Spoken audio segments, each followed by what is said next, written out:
Cada criatura humana é um magneto que caminha pela Terra. A Terra em si mesma é um grande corpo magnético. Mas cada criatura humana é um corpo magnético sobre outro corpo magnético. Cada qual de nós carrega a sua capacidade magnética. E essa capacidade magnética é assim chamada pelo poder de atrair que cada um de nós detém. Essa experiência o ser humano alcançou graças a essas experiências remotas que vimos trazendo ao longo da evolução dos seres, dos mundos, dos planetas, desde quando o átomo é dotado de uma capacidade de atrair as partículas à sua volta, desde que o núcleo atômico se tornou responsável por atrair à sua volta a nuvem de elétrons, até a criatura que atrai para a sua volta um conjunto de pessoas. Ao longo da história da humanidade, encontramos que em toda e qualquer sociedade, desde que os grupos humanos deixaram de ser grupos anômicos, sem coordenação, sem regulação, para se tornar grupos sociais, nunca mais encontramos qualquer desses grupos que não tivesse uma liderança. As criaturas humanas, de uma maneira ou de outra, exigem alguém que a conduza, um líder. E nunca houve falta desses líderes em toda e qualquer sociedade da Terra. Chegamos a entender que houve um período em que as comunidades planetárias, as comunidades humanas, entendiam que a virtude do conhecimento, a virtude da moralidade, a virtude da sabedoria estariam com os idosos, os anciãos. E surgiu na Terra a chamada aristocracia dos patriarcas, dos anciãos. Acreditava a criatura humana que quanto mais velha fosse a pessoa, maior a soma de suas experiências, maior a gama de suas experiências, melhor o poder de dirigir outras criaturas. De certo modo, é verdade. Quanto mais vivida seja a pessoa, mais experiências ela carrega. E com essas experiências, terá mais chance de abordar os outros, de orientar os outros, uma vez que se orienta a si mesma. No entanto, na medida em que o tempo foi passando, essas aristocracias, e particularmente essa aristocracia dos patriarcas ou do patriarcado, foi cedendo lugar a outras. Porque se os anciãos tinham experiência, maturidade, não tinham força física. E as comunidades precisavam de alguém que tivesse força física para as defender. É daí que surgiu a aristocracia da força bruta. E nessa aristocracia da força bruta, os líderes que a princípio defendiam as comunidades que os houveram convidado, atraído e solicitado sua ajuda e seu socorro, eles passaram a dominar essas comunidades, a se atribuir poderes que não lhes haviam sido dados e depois a transferi-los para os seus herdeiros, filhos, irmãos, sobrinhos, etc.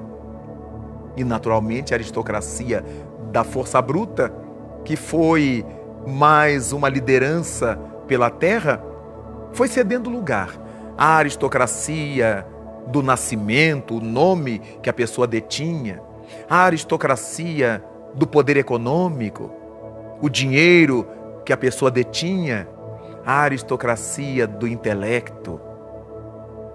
Quanto mais o indivíduo soubesse, maiores poderes teria, até chegarmos à necessidade de uma aristocracia que de fato conduzisse bem os homens pela terra, já que nós precisamos, instintivamente, pela nossa natureza social, de uma liderança.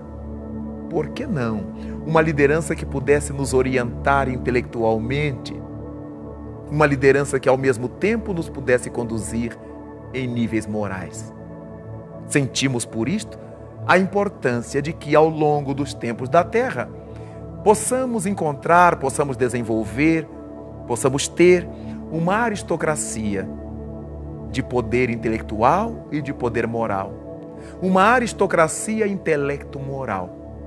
Essa, certamente, nos dará possibilidades de desenvolver os campos mais diversos de nossa vida. Essa liderança, essa aristocracia, nos permitirá desenvolver nosso potencial intelectual, nosso saber, nosso conhecimento, mas também nos ensinará a dar boa vazão a esse saber, a esse conhecimento. Nos ensinará a trabalhar tais conhecimentos que tenhamos para o bem. E a nossa aristocracia intelecto-moral, a nossa liderança intelecto-moral nos endereçará para a felicidade. A felicidade, naturalmente, terá muito a ver com o esforço que tenhamos feito por conquistá-la. Como vimos, como falamos, cada qual de nós é um magneto que se desenvolve, que se move na Terra, sobre o planeta, que também é um gigantesco corpo magnético. É por isto que os analistas e psicanalistas de várias idades do mundo, desde o século XIX para cá, vêm nos trazendo, com Freud, com Adler, com Gustavo Jung, essas noções de que cada qual de nós carrega em si o chamado IT, ou se quisermos, um magnetismo pessoal. Não é à toa que vemos pessoas capazes de atrair para o seu derredor um contingente imenso de outros indivíduos, que se sente bem junto delas, que acata as suas determinações. Encontramos diversos indivíduos espalhados mundo afora que afugentam as pessoas do seu derredor, que ninguém suporta estar ao seu lado, mesmo a sua família, mesmo as pessoas que lhes deveriam ser mais próximas. E a que se deve isto? A princípio, nós podemos cogitar desse nosso magnetismo pessoal. Nós liberamos determinadas energias, se quisermos dizer assim, liberamos de nós determinados fluidos que fazem com que as criaturas sintonizadas com os mesmos ideais nossos tenham vontade de se aproximar. Elas não sabem por quê, mas sabem que alguma coisa em nós as atrai. Por outro lado, liberamos de nós determinadas substâncias psíquicas que impõem aos outros um afastamento de nós. Criaturas que até gostariam de estar ao nosso lado. Elas não sabem explicar bem por quê, mas alguma coisa lhes impõe fugir de nós. Nosso magnetismo pessoal. Quanto mais nós sejamos criaturas egoístas, personalistas, individualistas, a tendência é que se aproximem de nós as pessoas de mesmo matiz psicológico, de mesmo teor idealístico, e passamos a compor os grupos, os bandos, passamos a compor as falanges. De acordo com a inclinação dos nossos sentimentos, atraímos indivíduos com inclinações similares. O mundo fala, por exemplo, que Hitler matou a 6 milhões de judeus, que Hitler fomentou isso, fomentou aquilo. Não discutimos a tragédia que o caráter de Adolf Hitler impôs ao mundo ocidental. No entanto, ele não fez isso sozinho.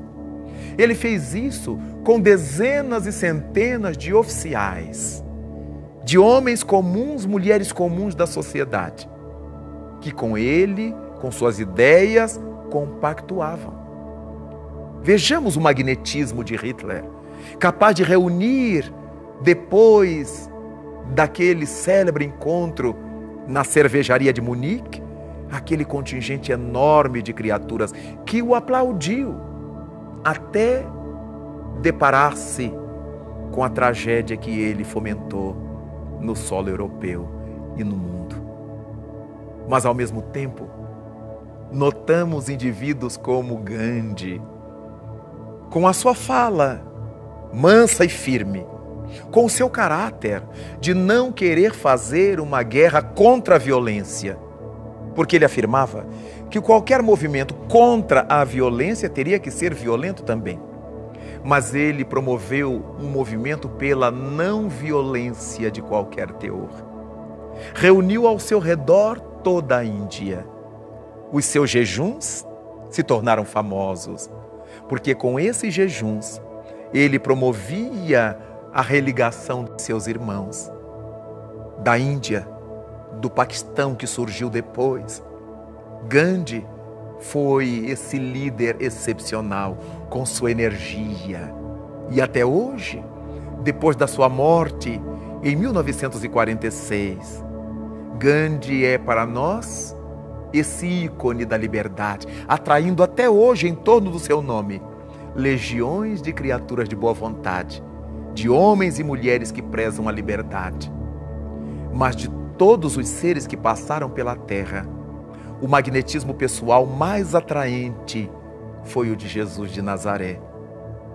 Nada obstante, nós não conseguíamos entendê-lo. Ele era tão especial que não conseguimos compreendê-lo. Mas ele, pacientíssimo, nos disse: quando eu for erguido no madeiro, atrairei todos os homens a mim. E foi somente depois da sua crucificação que passamos a nos interessar por ele. No entanto, quando na terra onde estava cercado pelas multidões de famintos, famintos de comida, famintos de amor, famintos de paz, famintos de esperança, famintos de Deus. Esse Deus que Jesus Cristo exprimiu tão bem com a sua vivência e espalhou tão bem entre nós com o seu luminoso e formidável magnetismo pessoal.